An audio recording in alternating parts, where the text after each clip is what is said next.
Hello बच्चों, कैसे आप लोग आपके समझ में होंगे। आज मैं लेके आया हूँ क्लास 10 का सामाजिक विज्ञान एवं इतिहास का चैप्टर 2, जिसका नाम है भारत में राष्ट्रवाद का मोस्ट रिपीटेटिव MCQ का सेट 1। इससे पहले मैंने इसका चैप्टर 1 ऑलरेडी डाल रखा है, साथ में हिंदी का, इंग्लिश का, साइंस का भी ऑलरेडी डाल रखा है। अगर आपने अभी तक नहीं देखा है तो एक बार जाकर उसे जरूर चेकआउट करें। मैं लिंक आई बटन और डिस्क्रिप्शन दोनों में दे दूंगा। आप कोई भी बोर्ड का है उससे मतलब नहीं है, अगर आपका बुक हिस्ट्री का है और उसका नाम यहाँ पर मैं भारत में राष्ट्रवाद जो है चैप्टर का नाम अगर आपका दिया हुआ है, देन ये वीडियो जो है आपके लिए बहुत इंपॉर्टेंट है। आपके ऐसे 1 में भी आएंगे और इवन आपके जो फाइनल एग्जाम है उसमें भी आएंगे। तो चलिए देर न करते हुए शुरू करते हैं।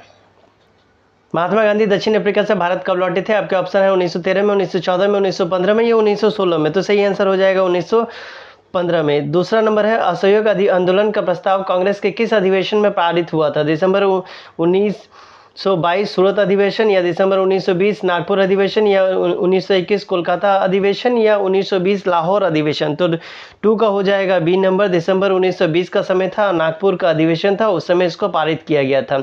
इसके बाद तीसरा नंबर क्वेश्चन आपसे पूछा गया है, भारतीय राष्ट्रीय कांग्रेस की स्थापना कब हुई थी? 1882, 82 में, 83 में, 84 में या 85 में। तो 3 का हो जाएगा डी नंबर। चौथा नंबर दिया है, गांधी जी किस वर्ष बिहार के चंपारण इलाके का दौरा किया था? 1916 में, 1917 में, 1918 में या 1919 में। तो 4 का हो जाएगा बी नंबर। उन्होंने कब किया था? तो 1917 में। इसके बाद 5 नंबर आपसे पूछ रहा है, असहयोग आंदोलन के दौरान अवध में किसानों का नेतृत्व किसने किया था? बाबा रामचंद्र ने, जवाहरलाल नेहरू ने, महात्मा गांधी ने या सरदार वल्लभ भाई पटेल ने। तो 5 का हो जाएगा ए नंबर। ये 6 थे बाबा रामचंद्र। 6 नंबर में दिया है, जलियांवाला बाग हत्याकांड किस वर्ष हुआ था? 1918 में, 1919 में, 1920 में या 1921 में। तो 6 का हो जाएगा बी नंबर, 1919 में। ये किस डेट में हुआ था ये आप कमेंट में जरूर मेंशन करेंगे। इसके बाद हम लोग आते हैं 7 नंबर में। 7 नंबर में आपसे पूछा गया है, उस सन्यासी का नाम बताइए जो फिजी में एक गिरमिटिया मजदूर थे। आपके ऑप्शन है अल्लूरी सीताराम राजू, बाबा सीतारमन, बाबा जयदेव या बाबा रामचंद्र। तो 7 का हो जाएगा डी नंबर। ये थे बाबा रामचंद्र। 8वां है, असम में बागान श्रमिकों पर असहयोग आंदोलन का क्या प्रभाव पड़ा? वे हड़ताल पर चले गए, उन्होंने बागानों को नष्ट कर दिया, वे बागानों को छोड़कर घर की ओर चले गए, या उन्होंने हिंसा का उपयोग किया। तो 8 का हो जाएगा सी नंबर, वे बागानों को छोड़कर घर की ओर चले गए। इसके बाद हम लोग आते हैं 9 नंबर में। 9 नंबर में आपसे पूछा गया है, सरदार वल्लभ भाई पटेल किस किसान आंदोलन का नेतृत्व किया था? कौन सा किसान आंदोलन था जिसका नेतृत्व सरदार वल्लभ भाई पटेल के द्वारा किया गया था? आपके ऑप्शन है खेरा, बरदौली, चंपारण या सत्याग्रह। तो 9 का हो जाएगा बी नंबर, जो हो जाएगा आपका बरदौली आंदोलन। 10वां हो जाएगा, साइमन कमीशन भारत क्यों आया? नई शिक्षा नीति लागू करने के लिए, लगान से संबंधित नई कानून बनाने, व्यापार से संबंधित कानून बनाने, या भारत में संवैधानिक व्यवस्था की कार्यशैली का अध्ययन करने और उसके बारे में सुझाव देने के लिए। तो 10 का हो जाएगा डी नंबर। इसके बाद हम लोग आते हैं 11 नंबर में, जिसे आपसे पूछा गया, इनमें से कौन सा भारत के स्वतंत्रता संग्राम के दौरान गठित स्वराज पार्टी से जुड़े थे? जवाहरलाल नेहरू और सी आर दास, मोतीलाल नेहरू और सी आर दास, मोतीलाल नेहरू और सुभाष चंद्र बोस, या महात्मा गांधी और जवाहरलाल नेहरू। तो 11 का हो जाएगा आपके पास कौन सा? तो बी नंबर, मोतीलाल नेहरू और सी आर दास। सी आर दास का फुल फॉर्म क्या है वो आप बताएंगे कमेंट में। 12 नंबर है, लखनऊ समझौता किस वर्ष हुआ था? 1916, 1918, 1920 या 1922। तो 12 का हो जाएगा ए नंबर। ये कब हुआ था? तो 1916 में हुआ था।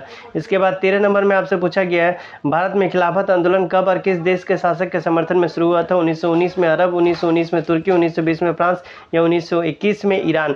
तो 13 का हो जाएगा बी नंबर, 1919 में तुर्की। 14 है, निम्नलिखित में से किसे बादशाह खान या सीमांत गांधी के नाम से जाना जाता है? आपके ऑप्शन है सर सैयद अहमद खां, आगा खान, खान अब्दुल गफार खान या महात्मा गांधी। तो 14 का हो जाएगा सी नंबर, खान अब्दुल गफार खान को बादशाह खान या सीमांत गांधी के नाम से जाना जाता है। 15 नंबर आपके पास है, जहां पूछा गया, गांधी जी को महात्मा गांधी को उपाधि किसने दी थी? गोपाल कृष्ण गोखले, श्रीमती एनी बेसेंट, रविन्द्रनाथ टैगोर या बाल गंगाधर तिलक ने। तो 15 का हो जाएगा ए नंबर, गोपाल कृष्ण गोखले के द्वारा दिया गया था। 16 नंबर दिया है, चोरी चौरा के हिंसात्मक घटना के बाद गांधी जी किस आंदोलन को वापस ले लिया? सत्याग्रह, असहयोग आंदोलन, सविनय अवज्ञा आंदोलन या भारत छोड़ो आंदोलन। तो 16 का हो जाएगा बी नंबर, असहयोग आंदोलन को ये वापस ले लिए थे। कौन सा डेट में लिए थे ये आप कमेंट में बताएंगे। इसके बाद आते हैं हम लोग 17 नंबर में। 17 नंबर में आपसे पूछा गया है, जलियांवाला बाग हत्याकांड के उपरांत किस समिति का गठन किया गया था? डायर, मॉन्टेग्यू या चेम्सफोर्ड या हंटर समिति? तो 17 का हो जाएगा डी नंबर, ये था हंटर समिति। 18 नंबर है, गांधी जी ने सविनय अवज्ञा आंदोलन का आरंभ किस कार्य से किया था? आमरण अनशन से, कैंसर हिंद की पदक वापस करके, या दांडी यात्रा से, या स्वाधीनता दिवस से? तो 18 का हो जाएगा सी नंबर, ये किसके द्वारा हुआ था? दांडी यात्रा से। केसर हिंद से क्या हुआ था, ये आप बताएंगे। इसके बाद आते हैं 19 नंबर में, जहां आपसे पूछा गया है राजनीतिक गतिविधियों को कुचले और बिना मुकदमा चलाए जेल में बंद करने का प्रावधान किस एक्ट में था? रॉलेट एक्ट, वर्नाकुलर एक्ट, या साइमन कमीशन, या इनलैंड इमिग्रेशन एक्ट के तहत? तो 19 का हो जाएगा ए नंबर, ये रॉलेट एक्ट में था। 20 नंबर है, गांधी जी इरविन समझौता कब हुआ था? 4 मार्च 1929 को, 5 मार्च 1931, 6 मार्च 1932 या 7 मार्च 1930? तो 20 का हो जाएगा बी नंबर, ये 5 मार्च 1931 को हुआ था। इसके बाद है 21 नंबर, जहां आपसे पूछा गया महात्मा गांधी ने नमक कानून कब भंग किया था? 31 अक्टूबर 1929 को, 30 जनवरी 1932 को, 12 जनवरी 1931 को, 12 मार्च 1931 को, या 6 अप्रैल 1930 को? तो 21 का हो जाएगा डी नंबर। 22 से दलितों के लिए अलग निर्वाचन क्षेत्र की मांग किसने की थी? डॉक्टर राजेंद्र प्रसाद, भीमराव अम्बेडकर ने, महात्मा गांधी ने, या जवाहरलाल नेहरू ने? तो 22 का हो जाएगा बी नंबर, ये काम भीमराव अम्बेडकर के द्वारा किया गया था। 23 नंबर में दिया गया हिंद स्वराज नामक पुस्तक की रचना किसने की थी? जवाहरलाल नेहरू, भीमराव अम्बेडकर, महात्मा गांधी, या सुभाष चंद्र बोस? तो 23 का हो जाएगा सी नंबर, महात्मा गांधी के द्वारा किया गया था। 24 नंबर में आपसे पूछा गया पूर्ण स्वराज की मांग कांग्रेस के किस अधिवेशन में स्वीकार किया गया? लाहौर अधिवेशन, नागपुर अधिवेशन, लखनऊ अधिवेशन, या कोलकाता अधिवेशन? तो 24 का हो जाएगा ए नंबर, ये लाहौर अधिवेशन में स्वीकार कर लिया गया था। उठाया कब गया था, ये मैंने आपको पहले ही बता दिया है। 25 में पूछा है प्रथम गोलमेज सम्मेलन का आयोजन कब और कहाँ हुआ था? 1928 में दिल्ली में, 1930 में मद्रास में, 1920 में नागपुर में, या 1930 में लंदन में? तो 25 का हो जाएगा डी नंबर। 26 आपसे पूछा गया आंध्र प्रदेश की गुड़ेम पहाड़ियों में आदिवासी किसानों के विद्रोह का नेतृत्व किसने किया था? बाबा रामचंद्र, अल्लूरी सीताराम राजू, सरदार वल्लभ भाई पटेल, या महात्मा गांधी? तो 26 का हो जाएगा बी नंबर, इनका विरोध किसने किया था? अल्लूरी सीताराम राजू के द्वारा किया गया था।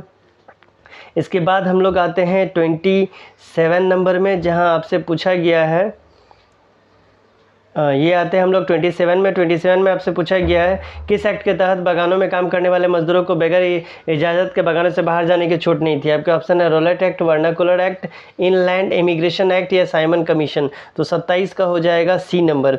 ये कब लागू हुआ था, कमेंट में बताना। 28 नंबर में है भारत के लिए डोमिनियन स्टेट का गोलमाल सा ऐलान किस वाइसराय ने किया था? Lord Ripon, Lord Irwin, Lord Latin, या लॉर्ड डलहौजी के द्वारा? तो 28 का हो जाएगा बी नंबर, ये लॉर्ड इरविन के द्वारा किया गया था डोमिनियन स्टेट का गोल मोल सा ऐलान। इसके बाद हम लोग आते हैं 29 में, जहां पर मैं आपसे पूछा गया है स्वतंत्रता मेरा जन्मसिद्ध अधिकार है और मैं इसे लेकर रहूंगा, ये नारा किसने दिया था? सुभाष चंद्र बोस, महात्मा गांधी, बाल गंगाधर तिलक, या गोपाल कृष्ण गोखले? तो 29 को हो जाएगा सी नंबर, ये फेमस नारा बाल गंगाधर तिलक के द्वारा दिया गया था। भारत छोड़ो आंदोलन कब हुआ था? 1942 में, 1943 में, 1944 में, या 1945 में? तो 30 का हो जाएगा ए नंबर, कब हुआ था? और आप कमेंट में इसमें ज़रूर बताएंगे कि इसका डेट क्या था, किस डेट को हुआ था। ठीक है, चलिए ये था आपका चैप्टर 2 हिस्ट्री का। मिलते हैं अगले वीडियो में, तब तक के लिए आपको क्या करना है, तो चैनल को लाइक से सब्सक्राइब जरूर कर दें। मिलते हैं अगले वीडियो में, तब तक के लिए bye bye and take care.